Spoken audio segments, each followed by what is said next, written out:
My girlfriend said, "I've been completely honest with you about everything." Then her phone rang. Caller ID said, "Husband." I answered it. When a man said, "Hey babe, when are you coming home?" and I realized I'd been the side guy for 18 months. I, 31 male, am writing this from my apartment where 3 days ago I found out my girlfriend of 18 months is married with a kid. Still feels fake when I type it. Met Kira, 29, at a coffee shop. She was reading a book I loved. We started talking. Seemed perfect. She said she worked remote for tech company, traveled a lot for client meetings. Made sense because she'd disappear for days, but we texted constantly. We spent weekends at my place, never hers. Said her roommate was super weird about guests. I bought it. My apartment was nicer anyway. 3 days ago she was on my couch. I was doing dishes. Her phone rang on the coffee table. Caller ID, "Husband?" I stared at it, picked it up, answered. "Hey babe, when you coming home? Izzy's asking about you." Guy's voice, comfortable, familiar. "Who's this?" I said, long pause. "Who the hell are you? Where's Kira?" "Noah, Kira's boyfriend. Who's Izzy?" "Her daughter. I'm Blake, her husband. Where is my wife?" The bathroom door opened. Kira walked out, saw me with her phone, went white. "Noah, I can explain. Your husband wants to know when you're coming home. Your daughter is asking about you." Swat, she lunged for the phone. I held it away. "Blake, you should come get your wife. I'll text you my address." "On my way." Hung up, looked at Kira. "You're married. It's not what you think. You have a daughter." "Noah, how old? How old is Izzy?" 4. 4 years old. A whole kid, a whole husband, a whole life I knew nothing about. "Get out. Noah, please just listen. Get out, now." She started grabbing stuff, crying, trying to explain, kept saying it's complicated, and I was going to tell you, and I really love you. I didn't say anything, just stood there holding her phone. She left. I locked the door. Blake showed up maybe 30 minutes later. Big guy, looked exhausted and pissed. "How long?" he asked. "1.5 years." Jesus. She told me she started a new project, had to travel for work, sometimes stayed near client offices. I believed her. She told me the same thing. We stood there, 2 idiots. "She mentioned me?" Blake asked. "Never." "Yeah, she never mentioned you either. I'm home with our kid while she's..." He couldn't finish. We just stood there for a minute, then he left. I sat on my couch and stared at the wall for like 3 hours. Next morning, Kira started blowing up my phone. Must have sent like 50 texts. "Noah, please. I can explain everything. It's not what it looks like. Blake and I haven't been good for years. I was going to leave him. I just needed time. I love you. Please talk to me." I sent one message back. "Don't contact me. We're done." She replied immediately. "Noah, please. I can explain.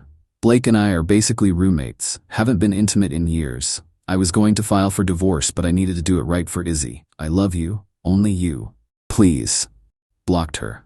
Then I looked her up properly. Found her Facebook. Public profile. Wedding photos from 6 years ago. Baby pictures. Family vacations. Blake's arm around her. Izzy on her lap.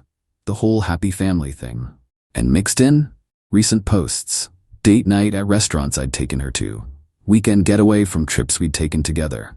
Carefully cropped so I wasn't in them. Captions like "treating myself" and "self-care Saturday." She documented our entire relationship publicly while hiding me. I felt like the world's biggest moron. Blake contacted me a couple days later, found me on social media, asked if we could meet. I said yeah, met at a bar, both ordered whiskey. Seemed appropriate.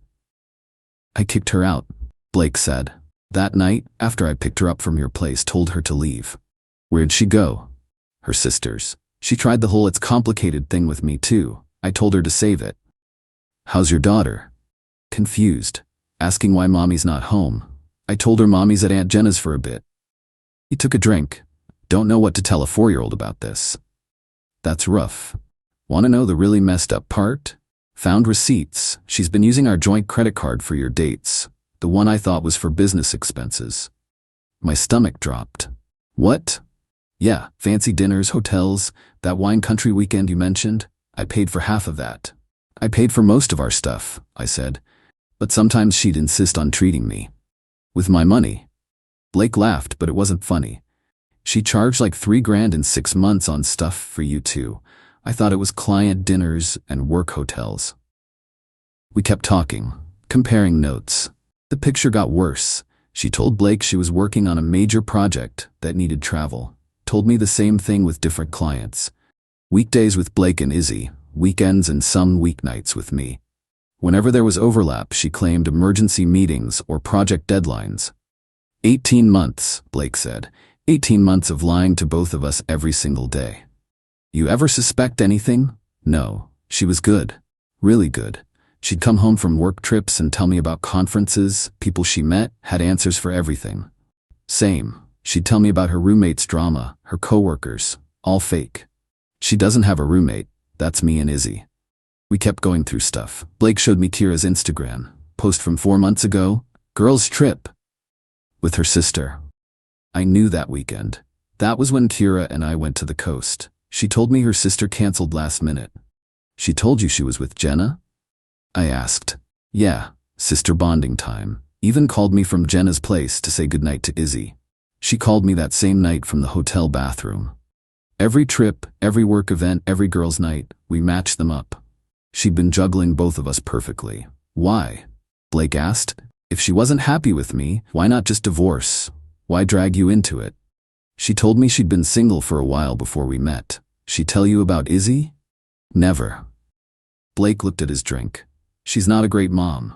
I love my daughter, but Kira's always been distant. Like motherhood wasn't what she expected. I do most of the parenting. She'd use work to escape. So she was escaping her family and pretending to be single with me. Looks like it.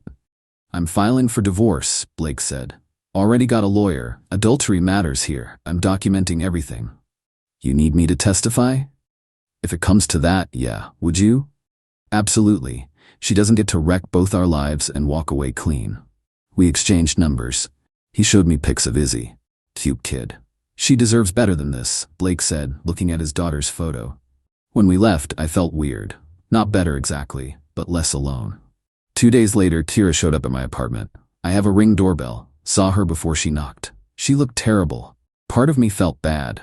The other part remembered 18 months of lies. Opened the door, left the chain on. What do you want? To talk, please. 5 minutes. No, Noah, please. I need to explain. You're married. You have a kid. You lied about everything. What's to explain? It's not that simple. It's exactly that simple. Go home. Oh wait, you don't have one. Your husband kicked you out. Low blow. Don't care. I love you, she said. I really do. Blake and I have been over for years. Only stayed for Izzy. That's so cliché, I'm almost impressed. It's true. We're basically roommates. Haven't been happy since she was born. I wanted out, but didn't know how. So you dated me for 18 months while living with your husband? That was the solution? I was gonna tell you, I needed time to figure out how to leave Blake properly. 18 months wasn't enough time, she cried harder. I was scared. Scared of losing you if you knew. Scared of hurting Izzy. Scared of starting over. So you just lied. Yes, okay. Yes, I lied because I was a coward, but my feelings for you are real. What we had was real. We had nothing real. It was all lies. Please, I'll do anything. I'll get divorced. I'll make this right. Just don't shut me out. You're not getting divorced for me. You're getting divorced because you cheated on your husband with me for 18 months. Noah. I talked to Blake. We compared notes. Know about the credit card, about using his money for our dates, all the lies you told both of us. Her face changed, desperate to angry. You talked to my husband? Yeah. Turns out we have a lot in common. You had no right? I had every right. You made me part of this. She switched back to crying. I made mistakes, but people make mistakes. You can't throw away what we had because I wasn't perfect. This isn't about perfect. You don't forget to mention your husband and kid. If you really loved me, you'd forgive me. Give me a chance to make this right. And there it was. If you really loved me, you wouldn't have lied to my face every day for 18 months. We're done. Don't come back. Close the door. She stood there for a minute, then left. Got a text from Blake an hour later. Kira called screaming about how we're conspiring against her and refusing to understand her side. FYI. She was just here. Tried the whole I love you thing. Tried that with me too after I kicked her out. Didn't work. Want to meet up tomorrow? Compare manipulation tactics? Yeah. Met next day. Blake brought a folder. Lawyer's idea, document everything. Credit card statements, texts, receipts, calendar entries. Evidence of the double life. She spent $8,000 of our joint money in the past year on you, Blake said. Dinners, hotels, gifts, trips, $8,000, while I'm working overtime to pay mortgage and daycare. I never asked her to pay. I know, she volunteered so she'd feel less guilty. Plus she could tell me it was work expenses and I'd reimburse her from our joint account. He showed me texts between him and Tira, her telling him she was at conferences, sending fake itineraries, photos from hotel lobbies she claimed were client offices. She's really committed to lying, I said. That's what scares me for divorce. If she can lie this easy, what else is she capable of? Blake showed me more texts. After he kicked her out, she'd been staying with her sister Jenna. But Jenna was getting tired of it. Jenna called yesterday, Blake said. Told me Tira's playing victim, saying I was controlling and emotionally absent and she had to find happiness somewhere. Jenna's not buying it, said this is classic Tira. What do you mean? Tira did this before. In college she dated 2 guys at once, told each one the other was just a friend. Jenna thought she grew out of it. Great, so I'm part of a pattern. We both are. Blake's phone rang. He looked at it and sighed. Her mom answered on speaker. Blake, honey, I heard what happened, Tira's mom Janet said, sympathetic tone. I'm so sorry. Thanks, Janet. I want you to know I think what Tira did was unacceptable. Completely unacceptable. Blake and I looked at each other. I appreciate that. But, Janet continued, there it was. I do think you're being harsh, kicking her out, refusing to talk. That's extreme. She made a mistake, but she's still Izzy's mother. She had an affair for 18 months. That's not a mistake. Well, yes, but marriages are complicated. Maybe if you two communicated better, worked on your intimacy, she wouldn't have felt the need to look elsewhere. Blake's jaw clenched. Are you blaming me for her cheating? I'm not blaming anyone.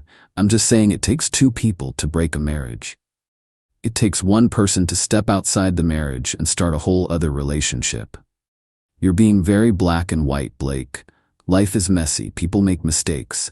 If you love someone, you forgive. I love my daughter, which is why I'm protecting her from learning that lying is okay if you feel justified. Janet sighed. Fine. Be stubborn.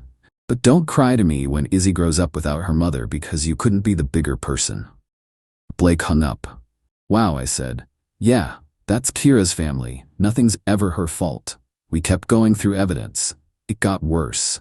Tira told Blake she was taking online classes to advance her career. He paid for them. The classes didn't exist. She claimed her car needed repairs multiple times. Blake paid. Car was fine. She said she was helping Jenna with expenses after Jenna lost her job. Blake sent money. Jenna never lost her job and never got money. Where'd it all go? I asked. Probably to fund her other life. Nice clothes, makeup, spa days to look good for you. She never mentioned money problems, because I was funding her side piece lifestyle without knowing. Blake's phone buzzed. Text from Tira. I know you're with Noah. Jenna saw you at the bar. You guys are pathetic, bonding over hating me. Hope it makes you feel like big men. Blake showed me. I took his phone and typed. Actually makes us feel like idiots for not seeing through your lies sooner, but we're learning. 3 seconds later, she called. Blake answered, speaker on. Don't you dare respond to my texts, Tira screamed. Blake, what the hell? You're letting him use your phone? He's helping me catalog your lies. There's a lot to cover. You two are sick, getting together to bash me, making me the villain when my life is falling apart. Your life is falling apart because you destroyed it, Blake said calmly. We're just documenting. I needed both of you. Don't you get it? Blake, you stopped looking at me like a woman years ago. I'm just Izzy's mom and the laundry person. And Noah, you were suffocating, always wanting to know where I was. I needed space. Space? I said. You spent 2 to 3 nights a week at my apartment. That's different. How? Blake asked. It just is. You wouldn't understand. Neither of you understand what it's like to feel trapped. So you started another relationship instead of talking to me? Blake asked. Like you would have listened. You're always so perfect, so rational, so boring. Blake actually laughed. There it is. Not that you felt trapped. You were bored. Don't put words in my mouth. You just said it. She was crying again. You guys are bullies. That's what this is. Bullying. I made mistakes, but you're torturing me. We're building a divorce case, Blake said. Lawyer calls it discovery. You're actually divorcing me? For real? Did you think I wasn't? I thought with time you'd calm down. We could do counseling, work through this. Kira, you cheated on me for 18 months while spending my money on your affair. There's nothing to work through. Fine, divorce me. See if I care. But I'm getting half of everything, Blake. Half the house, half your retirement, everything. And I'm getting custody of Izzy because I'm her mother. You abandoned your daughter multiple nights a week to sleep with your boyfriend. I was working. No, I said. You were with me. Silence. I hate both of you. Hung up. Blake put his phone down. Well, that was fun. By the time we left, Blake had everything for his lawyer. I had a statement typed up about my relationship with Kira. Thanks, Blake said. I know this is weird, but having someone who gets it helps. Yeah, it does.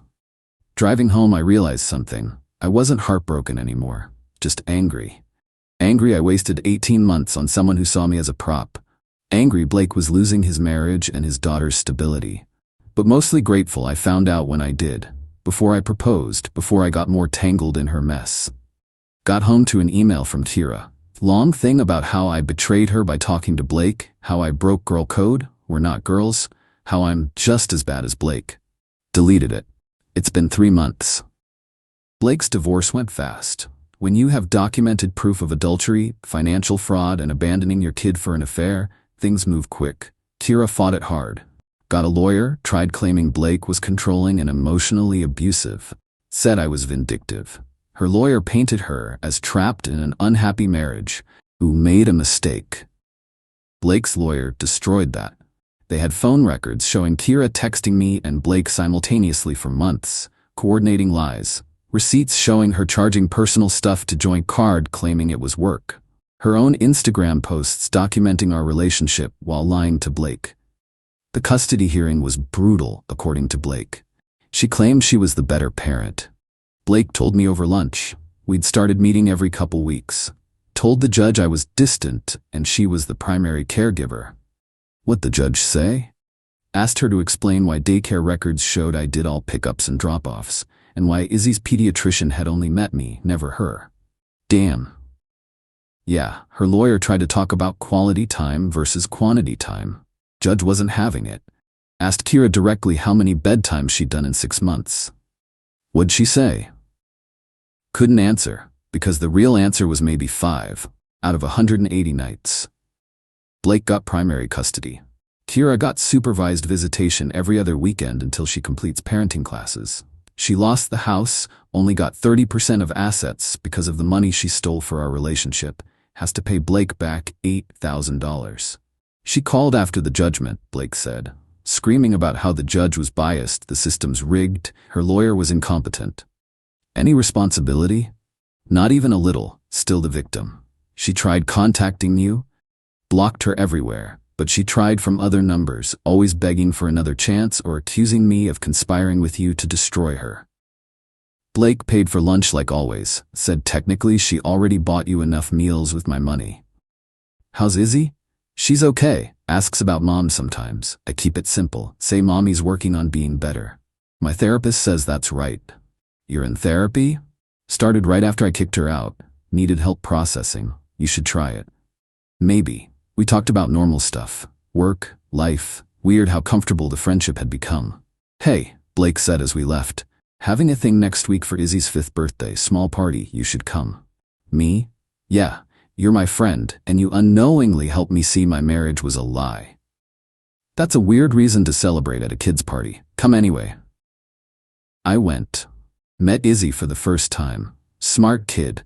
Blake's clearly doing good with her. His parents were there, his sister, some friends, normal people having a normal party, no Kira. Her supervised visit was the next weekend. Blake's sister pulled me aside. So you're Noah? Yep. Blake told me everything. That's rough. Yeah. For what it's worth, never liked Kira. She always seemed fake, like performing instead of being real. Pretty accurate. Blake seems better now, lighter. She was right.